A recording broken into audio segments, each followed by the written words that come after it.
Right on the main shop floor of Atlantic Ridge in Norfolk, Elena Ward fired Noah Grayson in front of the entire technical team. No private meeting, no warning. Just a decision delivered brief, precise, like a line of data that had just been confirmed. She stood a few feet from Noah, holding a clipboard, her voice even and cold.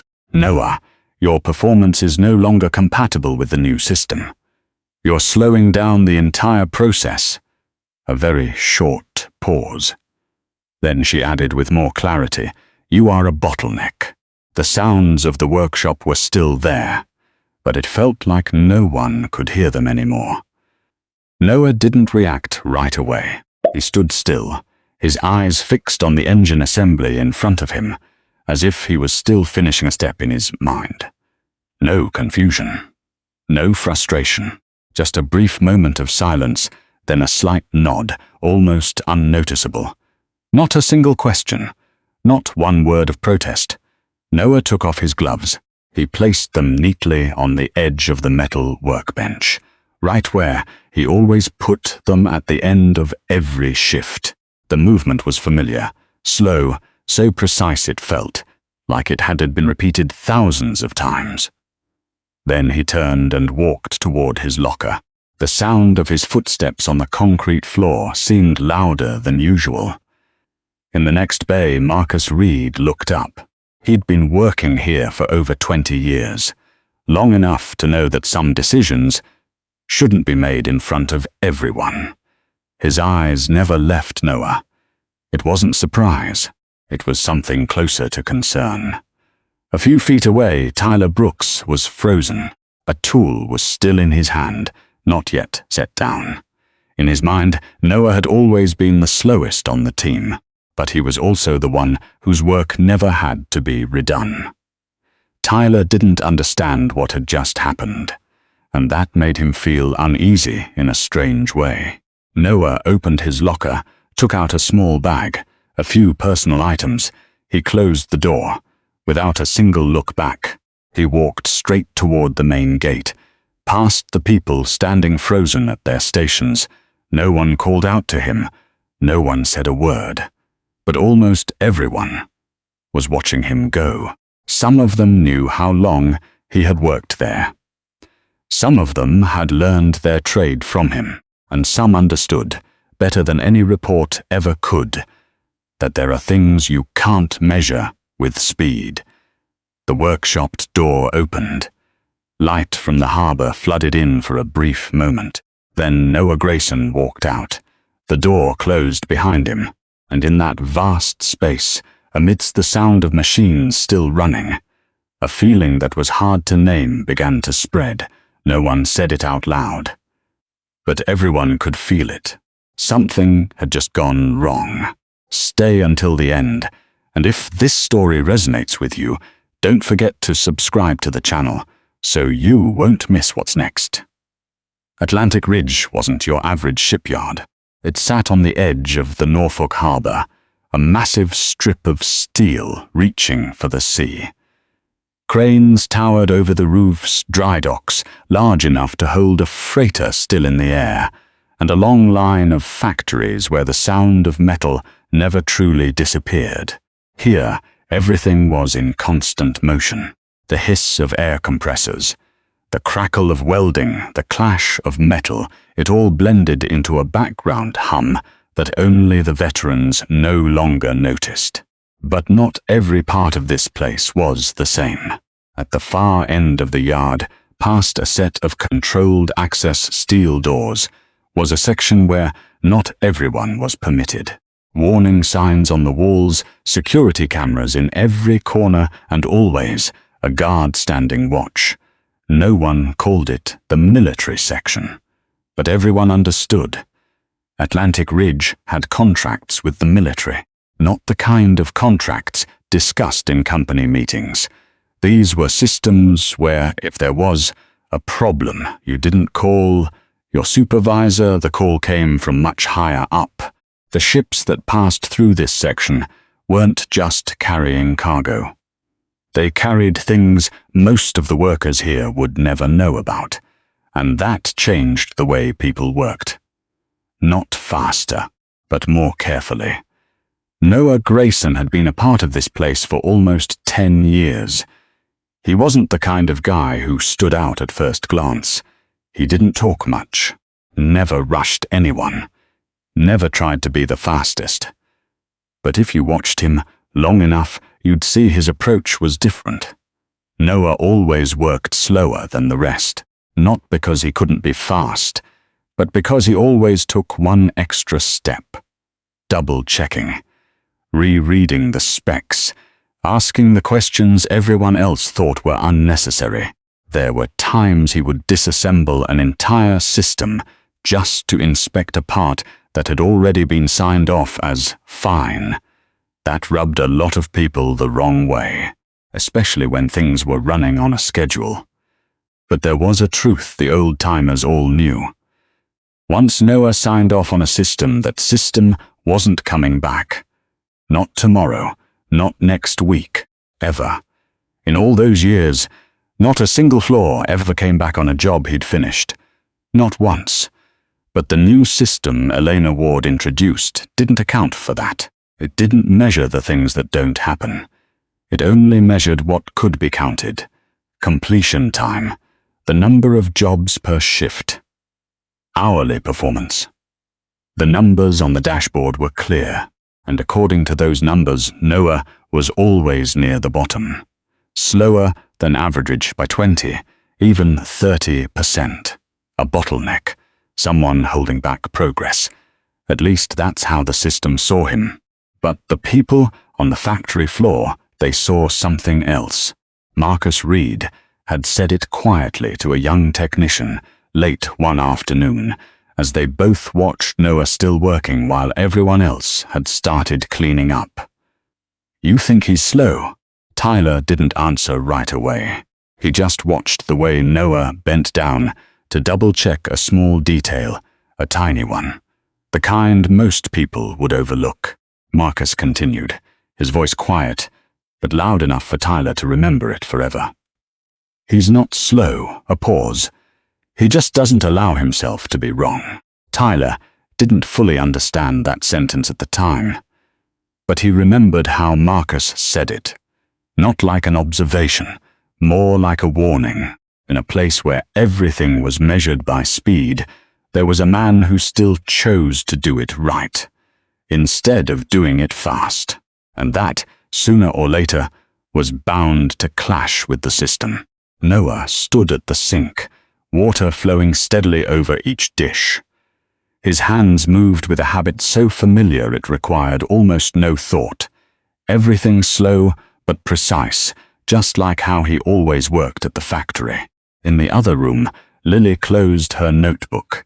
The sound of her chair scraping lightly against the wooden floor echoed in the quiet house. "Dad, I'm done." Noah turned off the water, dried his hands on the towel hanging by the stove, and turned to his daughter. His eyes softened in a way you only saw when he was home. "Go get some sleep." Lily walked past him, then paused at the kitchen doorway, as if she'd just remembered something. "Do you have to go in early tomorrow?" Noah looked at her, his gaze lingering just a bit longer than usual, and then he nodded. "I do." The answer was short, but it was enough to reassure Lily. She didn't ask anything else, just gave a small nod and went to her room, the door closing softly behind her. The house grew quieter. Noah stood alone in the kitchen. The yellow light washed over the wooden table, reflecting a part of his face in its warm, still glow. He didn't do anything for a few seconds, just stood there, his hand resting on the tabletop, his gaze fixed on the opposite wall. The photograph was still there, unchanged. It wasn't in the center, but it was always in his line of sight. A woman stood next to him in the frame. They were both smiling. Behind them was a different harbor, a different time, a different life. Noah stepped closer, stopping a short distance from the wall. He didn't touch the frame, he just looked. In his mind, The things that were no longer in this house reappeared with surprising clarity. The sound of an alarm in a cramped space, flashing lights on a control panel, a series of parameters off by just a little an error, small enough to be ignored if you were in a hurry. He remembered that moment so clearly. Someone had said it was still within the acceptable range, that there was no need to stop, that progress was more important. And he had hesitated, just for a moment, but long enough for things to slip out of control. Noah blinked. The kitchen returned. No more sirens, no more flashing lights, just the familiar quiet and the steady ticking of the wall clock. He pulled out a chair and sat down, lacing his fingers together, his head slightly bowed, not from fatigue, but because some things don't need to be said, they're just always there. There were stories he had never told. It wasn't because he didn't want to. It was because telling them wouldn't change a thing. And some memories don't need an explanation. Just remembering them is enough to ensure they never happen again. Outside, the headlights of a car swept across the window and disappeared, bringing the only moment of movement to the silent space. Then another sound emerged, distant at first, faint, almost blending into the city's background noise. But it didn't fade. It grew louder, heavier, a clear, steady, powerful rhythm. Noah looked up. He stood, walked toward the door, and opened it, stepping out onto the porch. The night air was cool, a light breeze carrying the smell of the sea from the harbor. He looked up at the sky. A single light was moving fast, lower than usual. Then another light appeared behind it. 2 helicopters flew over the residential area, descending with a very clear trajectory, not just passing through, but heading toward a specific point. The sound of the rotor blades washed over the ground, vibrating through the air around him. Noah said nothing. He just stood there, his eyes following their flight path toward the Atlantic Ridge port. He had heard this sound before, not in ordinary situations, but at times when things had stopped going according to plan.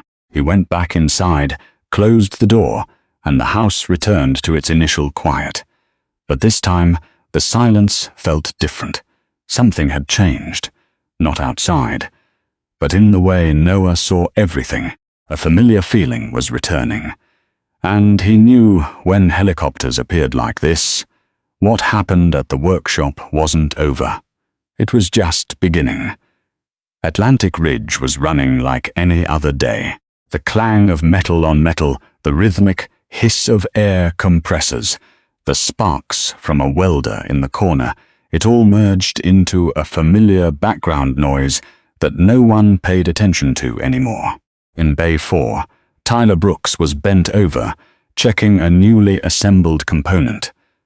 His hands were still stained with grease, his mind still on what Marcus had said earlier, words he hadn't fully understood yet. Marcus stood not far away, leaning lightly against a steel frame, his gaze fixed on the main gate where Noah had just left, as if still pondering something left unsaid. Over in the office, Elena Ward was reviewing the performance dashboard. The numbers scrolled steadily across the screen. Everything looked stable, even cleaner now that a certain bottleneck had been removed.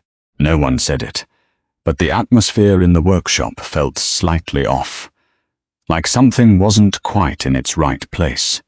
Then the sound appeared. It was very distant at first, like a low vibration on the horizon, faint enough to be lost in the hum of the machinery model, but it didn't go away. It grew louder, clearer, heavier, rhythmic. Tyler was the first to look up.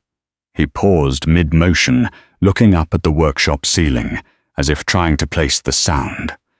Someone else from the welding station lifted their head, then another.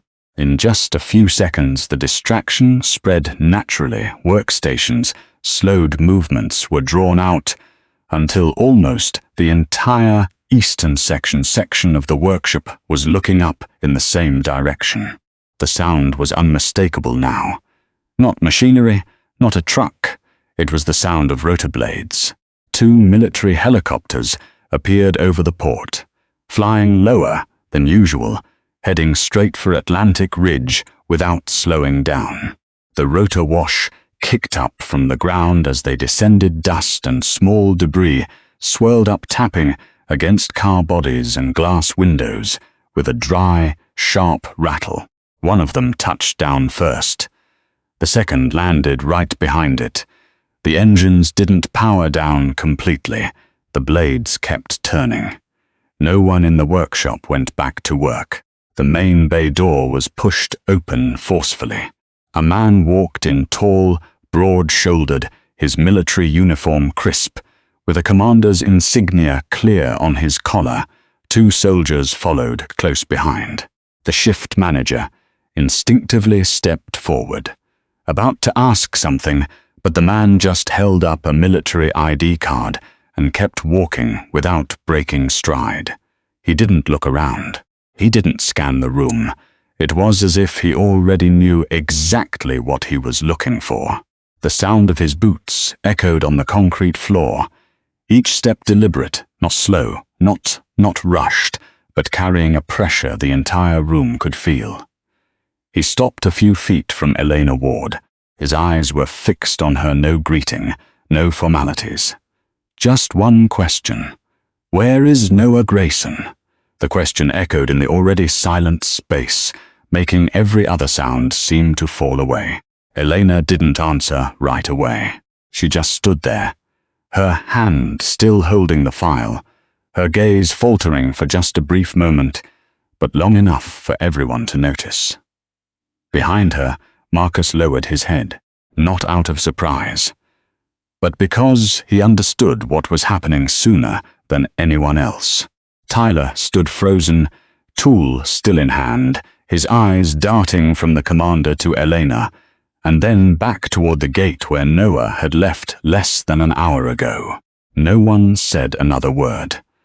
But in that moment, the entire atmosphere at Atlantic Ridge had changed. This was no longer about a personnel decision. It wasn't a performance issue anymore. Something much bigger had just walked in, and everything that had happened on the workshop floor just a short while ago suddenly felt small in a way no one could ignore. Nobody asked twice. Nobody needed to, because the way the commander stood there, the way he looked straight at Elena Ward, it was clear. This wasn't just some routine request. Elena took a breath, keeping her voice steady, the way you do when you're used to making hard calls under pressure. He doesn't work here anymore. A clean answer, short, professional, by the book. But the moment those words left her mouth, the air in the workshop seemed to shift. Commander Lucas Reed didn't react right away. He let his gaze linger on Elena's face for a second, as if he were double-checking that he'd heard her right. Repeat that. His voice wasn't loud, but it had a weight to it that everyone in the room could feel. Elena didn't flinch. I terminated Noah Grayson's contract this morning. There was a brief silence, but this time, it wasn't out of surprise. It was the sound of realization. Marcus closed his eyes for a split second, then opened them. His gaze no longer fixed on Elena. Tyler swallowed hard, his hand tightening around the tool he still hadn't put down. Commander Reed gave a slight nod to the man behind him. Lieutenant Aaron Cole stepped forward. He was still, in his Navy Tech fatigues, sleeves stained with oil and metal dust, looking like a man who had spent hours staring at a problem with no answer. We have a destroyer docked at the harbor. Cole said, his voice fast but controlled. The main propulsion system has a critical failure in the encrypted control layer. The whole thing is locked out after multiple restart attempts. He paused, organizing his thoughts to make sure he was clear. This isn't a standard mechanical issue. It's a glitch in the security sequence. The system has triggered multiple recursive locks. Every failed entry just creates a new layer of protection. A technician in the back frowned. You didn't need to be an expert to know this wasn't something just anyone in the shop could handle. Cole continued slower this time, more deliberate. We're currently at the 4th lockout level. If we try again without the right protocol, the system could go into a hard lock. At that point, it's not just unfixable, we risk a thermal runaway in the power core. No one spoke, but everyone who knew the tech understood exactly what that meant. This wasn't just a breakdown. This was a disaster waiting to happen. Commander Reed stepped closer, his voice lower now, but heavier.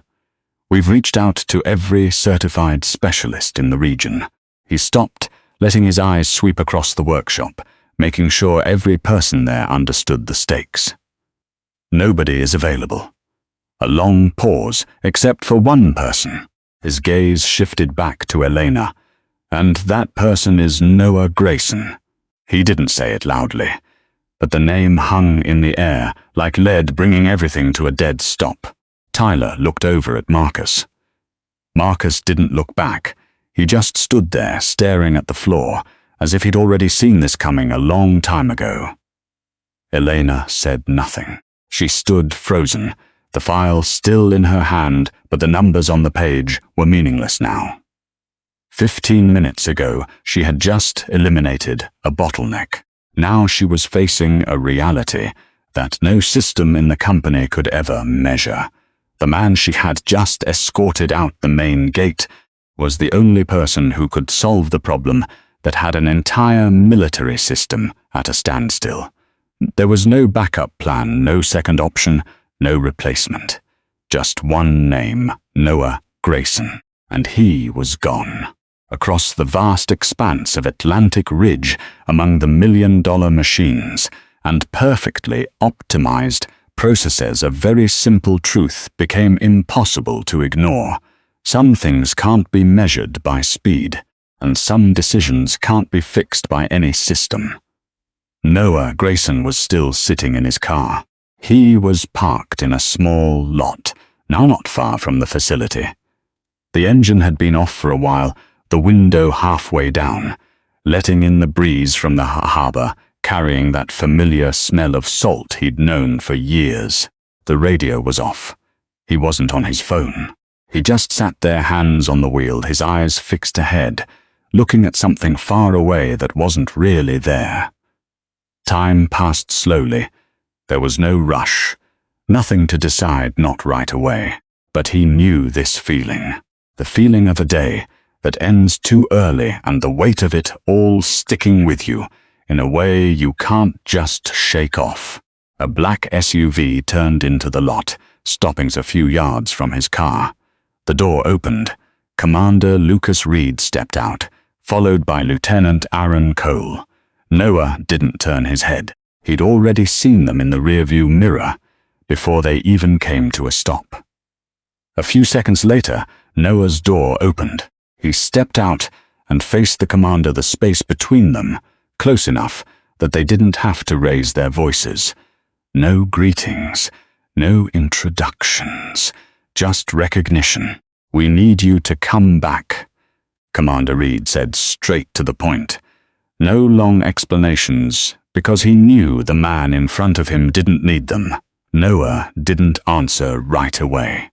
He looked Reed in the eye for a brief moment, then his gaze shifted to Cole, who was still wearing the tension from the situation on board. "What happened?" Noah asked, his voice steady. Cole gave him the rundown, quick, concise, but detailed enough for Noah to grasp the scale of the problem. He explained the layers of system, lockouts, the failed attempts, and the risks of taking another wrong step. Noah listened to the whole thing, without interrupting. He didn't ask any questions. He just gave a single slow nod as if confirming something he already suspected. Then he spoke. "I'm not going back to the facility." The answer came quickly clear, without any hesitation. Cole paused. Reed didn't seem surprised. He had expected this. "This isn't a request from the company," Reed said, his voice low and steady. "This is coming directly from us." Noah shook his head slightly. "It doesn't matter who's asking." He paused for a moment, his eyes fixed on Reed. "The point is, I left that place for a very specific reason." There was no anger in his voice, nothing personal. It was just a statement of fact. "I don't work in a system that puts speed before safety." Noah continued, his words slow and deliberate. "And I won't walk back in there as if nothing happened." A light breeze drifted across the parking lot. Cole glanced at Reed, as if waiting for a reaction. Reed kept his eyes on Noah, had worked with enough people to know when a refusal came from ego and when it came from principle. This wasn't ego. "What do you want?" Reed asked. Noah didn't answer right away. He looked down at the ground for a second, then met Reed's gaze.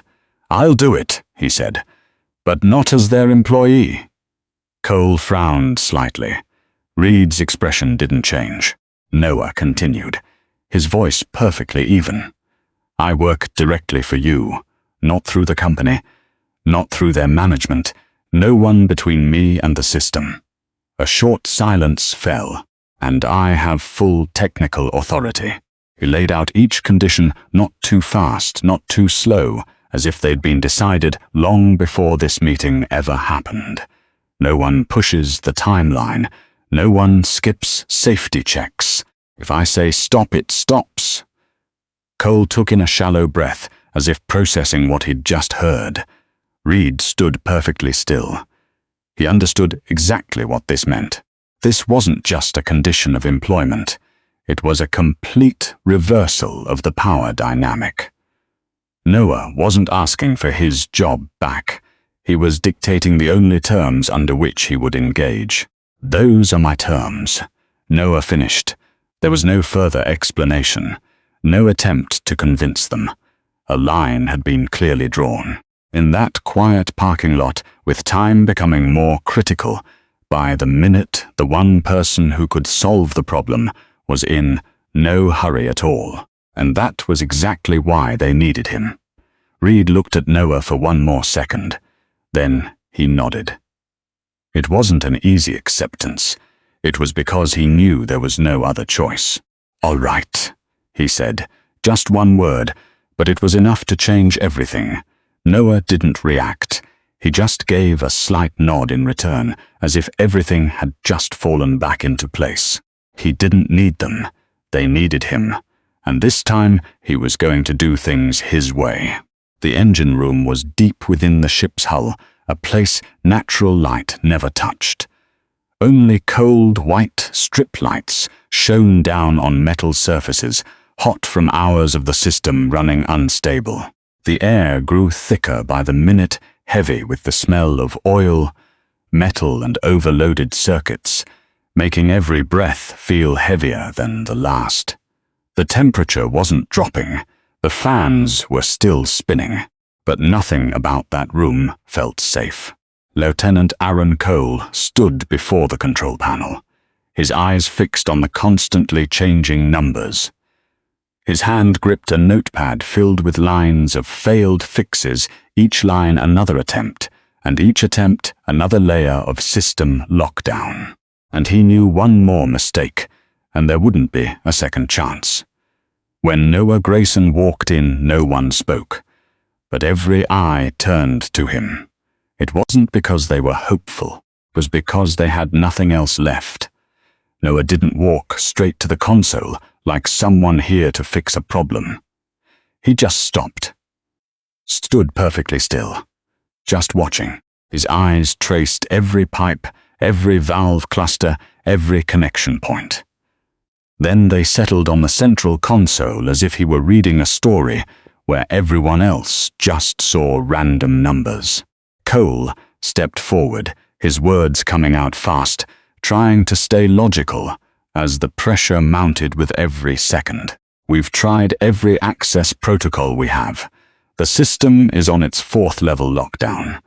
One more wrong entry, and it goes into a hard failsafe. We won't just lose access, then we risk overheating the power core. Noah just listened. He didn't interrupt, didn't cut him off. He didn't react the way someone under this much pressure should. He just gave a slight nod as if confirming something he knew long before he ever walked into this room. Then he pulled up a chair and sat down. He didn't do anything, didn't touch the system, didn't enter a single command. He just watched. Time passed. 1 minute. 2 minutes. The core temperature climbed slowly, but steadily. Model Cole looked at the clock, then at Noah, then back at the screen. The pressure wasn't coming from the noise. It was coming from the waiting. An engineer behind him shifted slightly, as if he wanted to say something, but stopped himself, because no one in this room had the right to rush the only person who could save the situation. For them, action was progress. For Noah, the wrong action was the end. In his mind, another image surfaced, not of this ship, but of a different engine room, years ago, where everything had also started with a tiny deviation, a number just barely outside the threshold, a warning not loud enough to make someone pause. He remembered that moment clearly, when someone said there was no need to double-check. That time didn't allow for it, that progress was more important than an unproven doubt, and he hadn't stopped it. Just one small decision. One step forward instead of pausing, and everything that came after was beyond anyone's control. The sound, the light, the heat, it all surged past its limits faster than any human could react. Noah returned to the present. The engine room was still hot. The readouts were still running. But this time, there was no one else standing between him and the decision. He stood up. "Show me the entire log from the first point of failure." His voice wasn't loud, but no one was slow to respond. Cole immediately pulled up the data. The system's entire chain reaction appeared on screen, step by step, every security layer, every rejected response. Noah watched. He wasn't looking for an error. He was trying to understand its logic. He followed each step as if he were walking back down a path someone had taken incorrectly. Every stop, every choice, every assumption. Everyone out. It wasn't a request, it was a decision. Cole nodded, signaling for the engineers to leave, keeping only the safety team. The space grew quieter, but the pressure was more obvious than ever. Noah placed his hand on the control panel. He didn't rush. He knew that once he began, there was no turning back. One command, one response, a pause to confirm. Then the next step. Each of his actions wasn't just technical. It was a choice. A choice not to repeat a mistake. A choice not to overlook the smallest detail. A choice to be slow in a system that demanded speed. Cole stood behind him, not daring to speak, not daring to ask, just watching every small change on the screen. Each time the system responded, without locking down further, the pressure in his chest eased a little, but never enough to fully breathe out. Then Noah stopped, longer than any time before. His eyes were fixed on a line of data that had barely changed. A slight deviation, too small to trigger a warning, but enough to break the entire reaction sequence. He made an adjustment, entered a command, confirmed. No one said a word, no one moved, only the system responded. And this time it didn't lock him out, it accepted. One layer of protection gave way, then the next. Not fast, but steady. Noah didn't stop. He kept going step by step, as if dismantling a mistake where each layer was built upon the last. There was no room for luck here. No room for guesswork, only right or wrong, and if it was wrong, there would be no second chances. In that room, with the heat, the pressure, and time bearing down with every second, something became clear without anyone needing to say it. Noah wasn't slow. He just refused to be fast when the price of speed was unacceptable. The first sound wasn't a human one. It was the system. A reboot sequence chimed from deep within the drive core, not loud, but clear enough for everyone in the engine room to know that something had changed, and this time it was no longer fighting them. The indicators on the screen began to stabilize. The temperature dropped in small increments, not suddenly, not dramatically, but steadily, with the precise logic of a system returning to a controlled state. Lieutenant Aaron Cole said nothing. He looked at the monitor, then at Noah, and back at the monitor again, as if needing another moment to believe that what was happening was real. No new warnings appeared. No more lockouts. The failure cascade had stopped, and more importantly, it was reversing. Noah still stood before the console. His hands had left the keyboard seconds ago, but he didn't turn away. His eyes remained on the final parameters, as if confirming one last time that everything was truly stable, exactly as it should be. He wasn't looking for approval. He wasn't waiting for a reaction. Just checking. One last time, when everything was where it needed to be, he took a step back. No clear sign of relief on his face. No smile.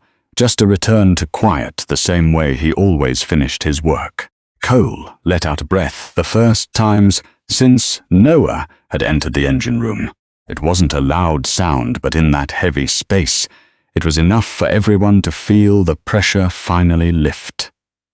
The compartment door opened. The engineers outside stepped back in their eyes, quickly scanning the control panel, then landing on Noah. No one asked. No one needed an explanation. They understood, in a way that only those who have been in that situation can. Noah picked up his tool bag. Not rushing, not pausing. He walked out of the engine room, past the men who had stood silently watching the entire time. Their eyes followed him, but no one called out. On deck, the air was completely different. The sea breeze blew stronger, carrying a feeling of open space after hours compressed in that confined room. Along the railing, a group of workers from the Atlantic Ridge had been standing there since Noah first went inside. Marcus Reed was at the front. He didn't step forward. He just stood his ground. As Noah approached, their eyes met for a brief moment. There wasn't a clear nod, no formal gesture. But there was an acknowledgement that they both understood. On the other side, Commander Lucas Reed stood tall, watching the entire event from start to finish. As Noah walked past, he gave a slight nod. It wasn't a nod of polite courtesy. It was recognition, brief, clear, enough.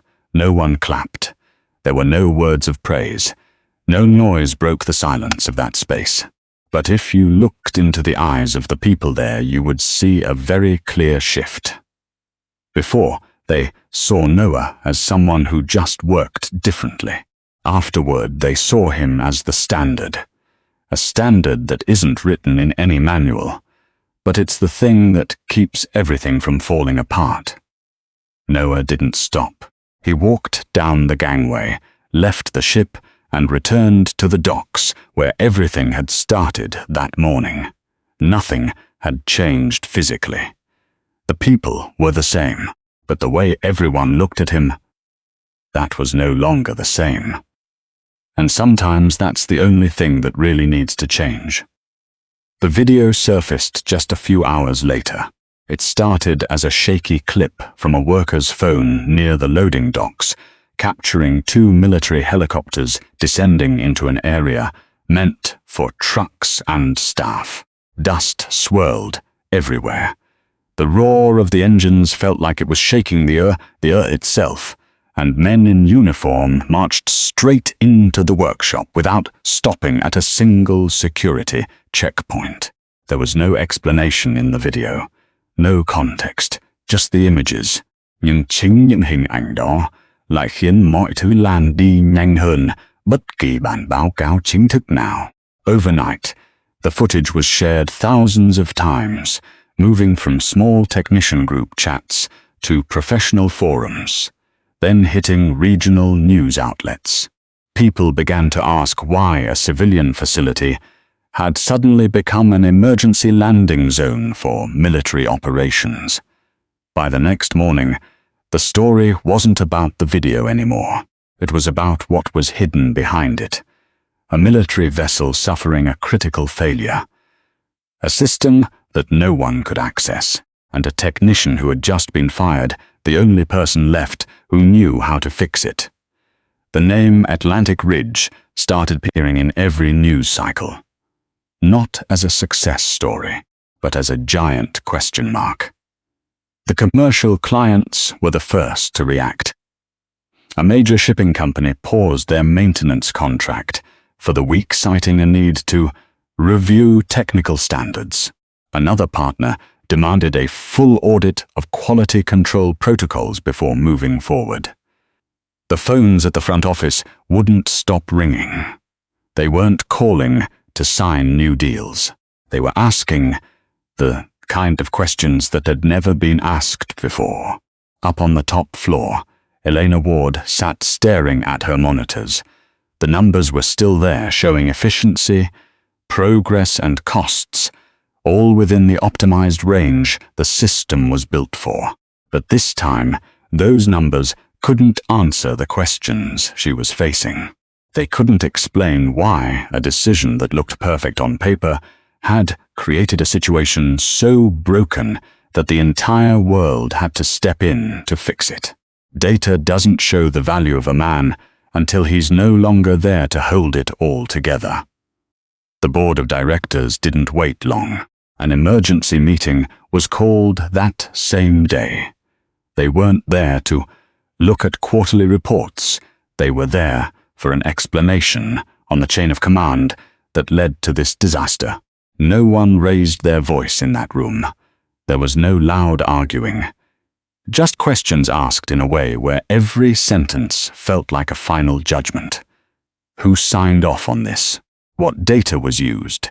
And whether that data was ever enough to replace the things a machine simply cannot measure. Elena didn't flinch. She answered every single one. By the book, by the logic. But for the first time, she realized that being right by the system didn't mean she was right in the real world. Meanwhile, miles away, Noah's phone began to vibrate. At first, it was just one call. Then another. Some numbers he recognized, others he didn't. One was an offer from a defense engineering firm, mentioning a consultant position with the kind of autonomy he'd always wanted. An email from a shipyard in another state, offering an engineering role with a salary he'd never considered before. A short message from someone he used to work with, asking a simple question if he was thinking about a change of scenery. Noah didn't respond right away. He was in no rush.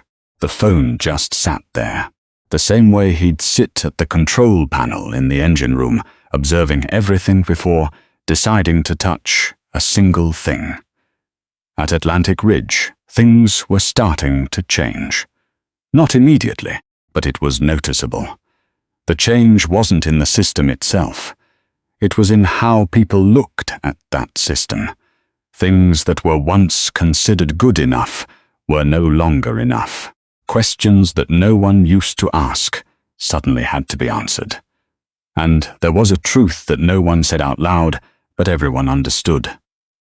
A person can be replaced on a report, but they can't always be replaced in reality.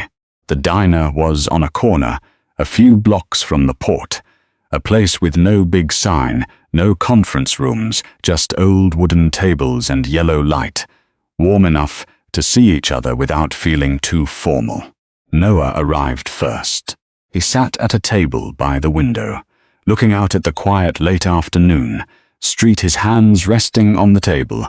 No laptop, no documents, just a cup of coffee that was slowly growing cold.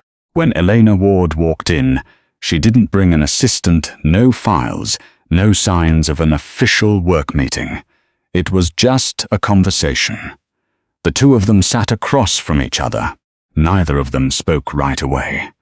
No small talk, no explanations. Just a silence long enough for both to understand that what needed to be said couldn't be found in ordinary words. Elena looked at Noah for a moment. She didn't look away, but she also wasn't trying to explain what had happened. "I reviewed the entire system," she said, her voice slow, without the hurried pace of her past decisions. "And I realized there are things we never measured, but they were the very things that kept it all from falling apart." Noah didn't reply. He just listened. Elena continued. "We're going to change. It wasn't a formal promise. It wasn't a tactic to keep someone. It was a conclusion. I'm separating technical oversight from the performance review system, rebuilding the inspection process, and giving final say to the people who work directly with the system." She paused for a beat, as if confirming it with herself before she went on. "No one will be forced to meet a deadline when they say the system isn't ready." Noah looked at her. His expression didn't change. Not because he didn't believe her, but because he didn't need to react right away. "You don't have to come back," Elena added, "not to the way things were." A simple sentence, but it changed the entire meaning of the meeting. Noah placed his hand on the coffee cup, spinning it gently, a small habit he had when he was thinking. He didn't look at her right away. He just glanced down at the table for a moment, then looked up. "I'm not coming back as an employee," he said. His voice was the same as always. Steady. Not high, not low, just clear. Elena nodded, understand. "Then I'll do this my way," Noah continued. "I won't work faster to fit the system. I'll work correctly until the system has to change." It wasn't a challenge. It was just a boundary, stated clearly. Elena didn't object. She had no reason to. "That's what we need," she said. They didn't need another worker. They needed a standard. Noah didn't answer right away. He looked out the window, where the last of the daylight was fading, the cars on the road thinning out. Everything was returning to normal, in a way that only an outsider would see as normal.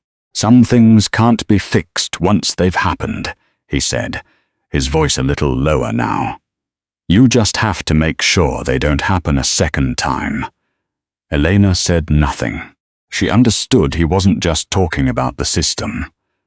Noah stood up. There was no formal handshake, no clear conclusion, just an understanding that had formed without needing to be spoken. When he walked out of the cafe, to an outsider, nothing about his position had changed.